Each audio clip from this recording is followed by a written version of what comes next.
You may have heard that there is no easy way to sink an aircraft carrier. In our case, there is almost no way to sink a modern U.S. Navy carrier. These expensive and advanced military ships are deployed and operate in every ocean around the globe. That means that it's really crucial for the U.S. Navy to protect them from potential threats. That's why they are built and deployed in a way that it's almost impossible to sink such a vessel. U.S. aircraft carriers are beasts of the ocean. Considering that U.S. Navy is the biggest in the world, it's clear that it operates the most advanced and capable aircraft carriers. The American Navy has in total 11 active aircraft carriers. Although, a lot of people believe there are more than 11. That's because they wrongly consider amphibious assault ships as aircraft carriers. The U.S. Navy's greatest carriers are the Nimitz-class and the Gerald R. Ford class. The Nimitz-class carriers have sailed since 1975 and are currently the second biggest carriers worldwide.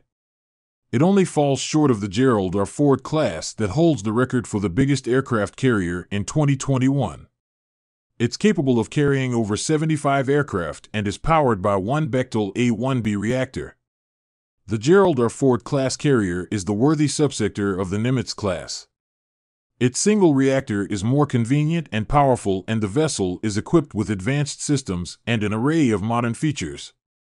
Although these two carriers are considered the best in the world, the United Kingdom and Japan also operate excellent carriers like the Queen Elizabeth class and the Shinano, respectively. Why the U.S. Navy protects them so much? The role of an aircraft carrier is pretty important. It's really a floating base that helps the Navy operate an aerial attack everywhere in the world. Their contribution in tactical and strategical missions is very significant and many times decisive. Their purposes in battle can vary and mainly depend on the capabilities of each ship. Considering how dangerous this type of vessel could be on the battlefield, they would be big targets on the water.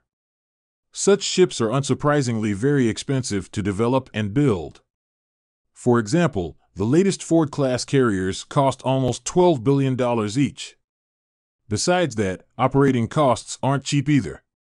It's estimated that the most advanced carriers of the U.S. Navy cost over $1 billion annually to operate.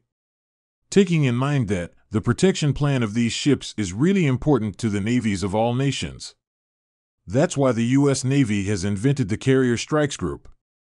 Such groups contain an aircraft carrier and usually a cruiser, a bunch of destroyers and frigates, submarines, and other auxiliary ships. The Carrier Strike Group is one of the most powerful naval fleets composition that operates in the 21st century. Why they can't be sunk? To see how hard it is to really sink a carrier, let's imagine a hypothetical scenario between a Carrier Strike Group and an enemy fleet. First of all, let's assume that an enemy aircraft or ship tries to attack the carrier. The carrier's first move would be to deploy the air wing.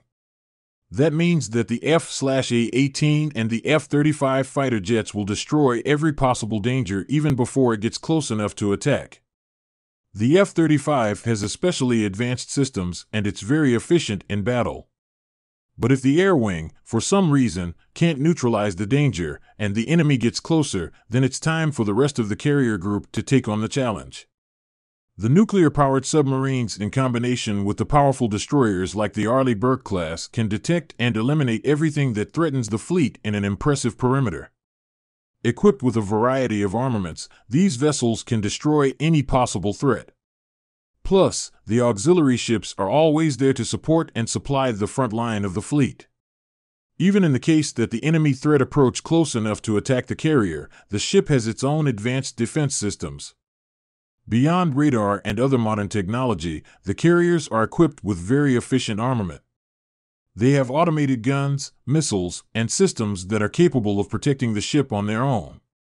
Okay, but in the worst case, let's assume that the enemy succeeds in attacking the carrier.